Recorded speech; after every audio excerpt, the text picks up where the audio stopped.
Before we do that, we're actually going to have Dr. Ankur Kakkar talk about the traditional systems of Indian education, followed by Dr. Sarita, who gives you the parental view of contemporary education. So it's going to be two contrasting things. So let's start off with Dr. Ankur.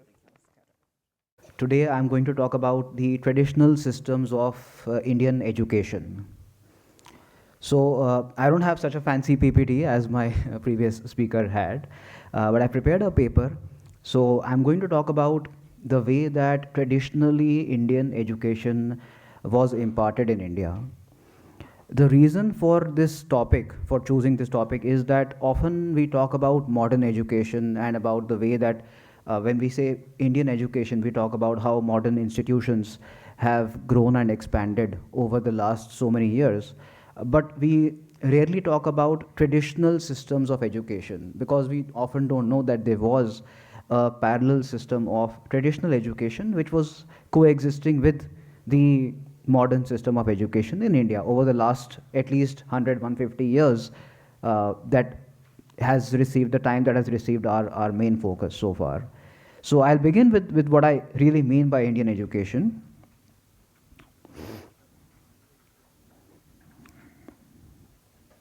I'll begin with a quote. This quote is very interesting. It's from Joseph de Bona's book. Imagine a system of schooling in which teachers taught what they knew and only that. They taught for as long as the student and the teacher thought there was mutual benefit, and then the relationship ended. Some students stayed only a short time, but others attended for 10, 12, or more years. At the end of the course, the student received no degree, diploma, or certificate of any kind. Can you please maintain silence, please? I'm getting disturbed. At the end of the course, the student received no degree, diploma, or certificate. If he had learned something, wasn't it obvious? So, this is giving a nutshell, a brief nutshell about the kind of traditional education system that existed in India. The popular notion in India is that it is a land of ancient wisdom. Gurukuls and ashrams have flourished across the length and breadth of this land since the time of the Ramayana and Mahabharata. Yet, textbooks don't tell much about this history. There seems to be a huge gap between a glorious ancient India and a modern India. In fact, it is widely believed that English education was a blessing for a largely poor, illiterate, and underdeveloped India. A reason for this belief is that just like other colonial gifts, such as railways, roads, etc., English education bolsters our accepted notions of modernity and progress. Moreover, the historical narrative on education is so heavily skewed in favor of English education that there is little knowledge about indigenous education and the diverse forms of Indian knowledge, traditions, and practices. Such has been the overwhelming influence of colonial historiography that the merit of English education was never in doubt. We always thought that the only kind of education, proper education, is the English education system. So we never actually started finding out if there was any other kind of education system. Modern discourse also on education has mostly focused on the literacy and expansion of educational institutions. When we talk about census reports, or we talk about gazetteers, or we talk about any institutional report, the only thing we try to gauge and measure is the expansion in terms of number of schools, number of colleges, and how they have expanded so far. Because our parameters and our discourse is so heavily influenced by the colonial categories that we don't realize that there could also be another kind of a traditional category of education. This discourse is rooted in colonial thought and uses colonial vocabularies because once the British established a new education system in India, their primary concern was to track and report the progress of these institutions that were then to become the only mainstream means of education. Literacy and institutional growth thus became a primary concern, touching every public document from census reports to the imperial gazetteers. In the last 200 years, we have internalized the colonial thought to such an extent that we hardly notice that our public documents continue to use the same categories and approaches. It is little wonder that our standard histories of education have largely focused on the rise and spread of English education and have completely missed the elephant in the room, that is the traditional and indigenous education systems of India. This is also because not much is known about these indigenous traditions. The 1983 publication of Dharampalji's work titled The Beautiful Tree was a landmark. It signaled a shift in this narrative. Taking Dharampalji's work further, my attempt is to present a fresh narrative of the history of Indian education by highlighting the various kind of gurukuls that have flourished in India, at least over the last 200 years. Even though traditional gurukuls were not recognized or reported in government documents, they were not financed because the pre-existing grants and the land revenues were taken away. They continued to train Vedic scholars, pandits, poets, dancers, artists, craftsmen, and so on. This was then a classic case of ignoring the elephant in the room.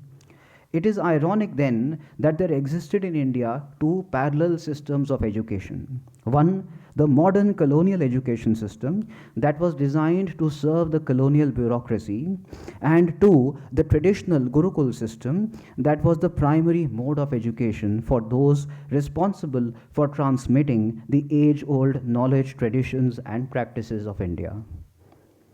I present here a story about the latter, the traditional system of education that has endured since time immemorial and has helped maintain the continuity of timeless traditions through the vicissitudes of time.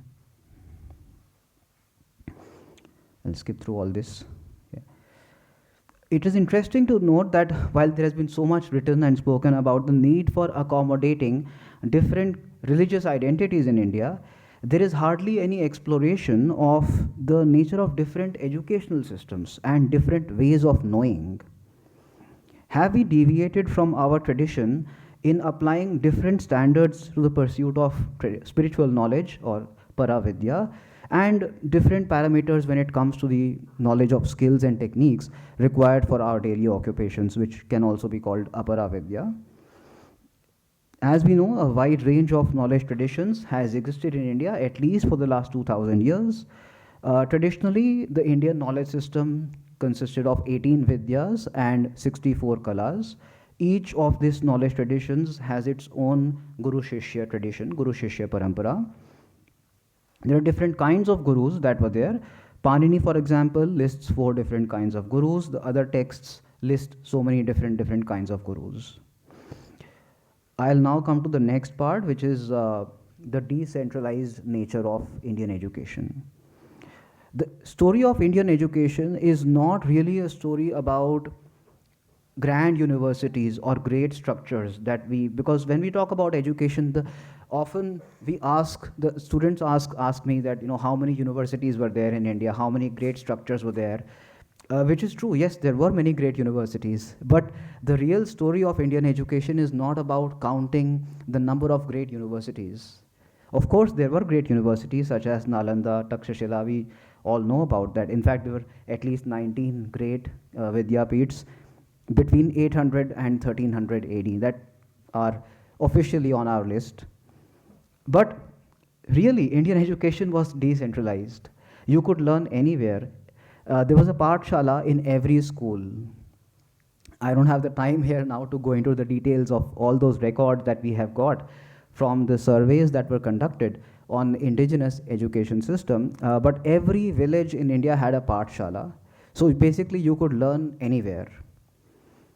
You could learn anywhere sitting where it was whether it was a village square or the hermit's hut.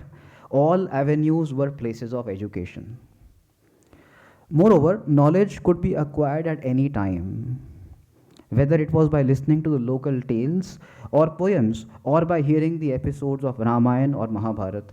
Every song, drama, text, and theatre was itself an exercise in education. So it is wrong to believe that education could only be acquired by going to a university or by going to a great, grand university. Education in India was democratic, it could be acquired anywhere and at any time, provided you were eager to learn. I'll now skip this part also, this is less time. So, just to give you a brief overview, there were different kinds of educational institutions that were there. Some of these were called Paathshalas, as I told you. They were responsible for elementary education, and they were in every village. They were responsible for providing basic instruction in reading, writing, and arithmetic. Basic texts were taught, such as Panchatantra, Hitopadesh, and Niti Shataks, etc. Basic units of measurement and land units were taught.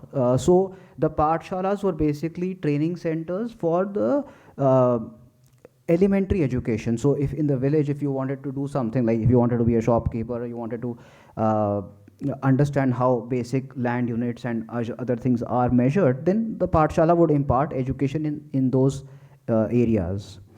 Then for higher learning Sanskrit centers, there were Tols. So each toll, I mean, toll is a word which is used in Bengal specifically. The tolls specialized in specific subjects like Nyaya, Kavya, Jyotish, Vyakaran, etc. In Navadvip, for example, a famous place in Bengal, each toll was maintained by one teacher. And for example, the well-known logician Raghunath Shiromani, who lived around the 15th century, he established his own toll in Navadvip sometime around the 1480 AD. That's just one example. There are several examples of many tolls, and recently there are so many surveys that have come out in the 19th century also that talk about the number of tolls and the kind of education that was imparted in them. Then there was another kind of institution known as Ghatika. This was more prevalent in South India, and the Ghatikas were very famous, and they were attached to temples mostly. Very famous examples are the Kanchipuram Ghatika, and there are many other Ghatikas that were prevalent in India. So education was imparted in various kinds of institutions. This is the whole point that I want to make through this presentation. Another important point to make is that these Guru-Shishya Paramparas were not just limited to Vedic learning. The Guru-Shishya Paramparas was a very broad term. It was a more comprehensive term that included various kinds of disciplines, including the classical arts and music and dance. For example, there's this famous quote from Kapila Vatsyayanji's work, in which she says that the textual and the oral traditions were parallel systems of learning in the long history of India's continuity, be it at the level of the Vedic learning or village communities. Unfortunately, no education policy took cognizance of this. Similarly, there was no recognition of the fact that the arts and crafts of rural India were the backbone of its cultural identity at the micro as well as regional level. And although we have discovered the economic benefits of exporting their products, neither their tools nor their products nor they themselves have entered in a structured manner into the portals of formal education. That's all. I would like to end here, and I would like to conclude by saying that there is a diversity of knowledge traditions in India and of various kinds of Guru-Shishya Paramparas that have existed simultaneously and parallelly along with modern education system, and it is high time that we took cognizance of this parallel system of education and did more research into the nature of this system. Thank you.